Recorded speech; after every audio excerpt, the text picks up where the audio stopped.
I'm Pete Schulte, and we're here with Cavalier Car Guy, where we take a closer look at cars as we're enthusiasts.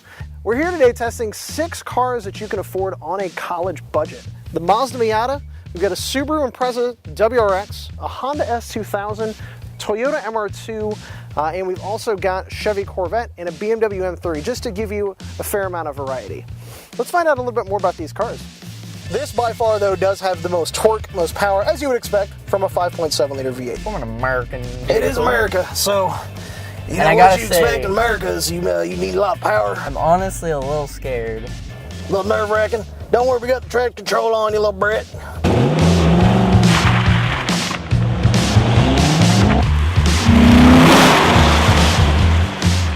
America, here we go. Well, I'm gonna be the British reviewer here. He's the Brit. That makes me the American. All right, so this car's real nice. I've ordered ground into second gear. It's my first time driving a manual transmission. This has got a Hurst short throw shifter. Yeah, which is fine. You know, actually, honestly, I tend to hate short throw shifters. Brent, you and I talked about that a little bit. I'm not a short throw shifter guy because 9 times out of 10, it ruins the steering feel in the car, in my opinion. So, the steering feel. Yeah, it ruins the steering feel. Shifters ruin the steering feel, folks. That's a professional opinion. It ruins the shift feel. You know what, though? In this car, having driven a C5 Corvette,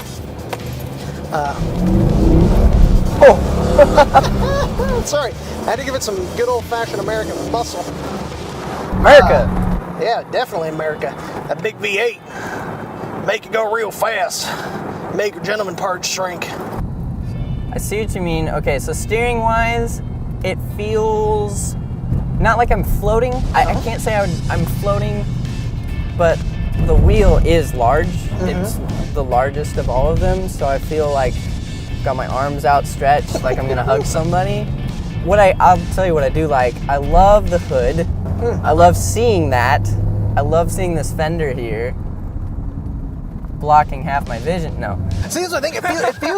It feels very big. It's a wide car. Big, but it feels bigger up front than it does in the back. Oh, it definitely does. It feels tight behind me. Yeah, it's just like when I look out, and you know what? Honestly, I didn't notice this much from the passenger side, but when I looked out, like I'm looking out now, and this car feels about as wide as a Suburban. I know it's not. Yeah. I know it's not. It feels. But it feels large. Huge. But yeah, I'd say my biggest beef with this has got to be the steering. It's kind of fishy. It's kind of not all there. It's not super precise. And the steering wheel is just big. Yeah, you're just kind of doing guesswork. Ginormous. So, Brent, we drove 5 cars today.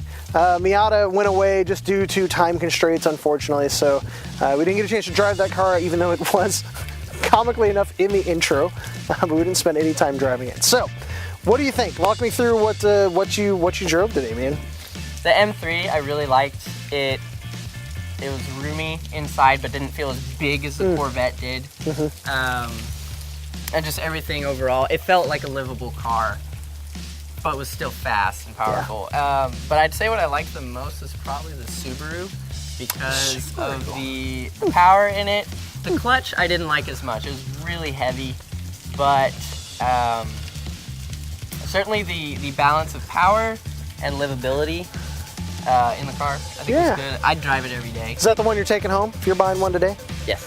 That's the one you're taking home. S2000, ooh, it was great, but I commute and I could not live with that noise. Yeah. If I was buying a weekend car and I just wanted to have fun, it would be the S2000. S2000, hands down. I think so. It is the most fun car here. You know, the Corvette's got more power. That's great. The M3 and the WRX are more livable. That's fun. The MR2 feels a lot more planted, as evident by how sideways the S2000 got. But ultimately, if you just want a fun car, doesn't matter. It's a weekend car. It's just going to be a toy. You buy an S2000. Yeah, that was great. Hands down. I enjoyed it. For me, though, if I'm going home with one of these cars, honestly, I'm taking home the M3. M3? Yeah, definitely the M3. It's, you know, it is the right blend. It's a very linear power band. It makes a brilliant noise. It sounds so good, and you can use it every day. So if you're a college student for this project, that's what you want. You want to use something every single day. So that is absolutely the one that I would have. So yeah, that and the Subaru. Those two, I think. Yeah. So it's been a fun afternoon. I've had fun. So this has been the latest episode of the Cavalier Car Guy. Thanks for joining us.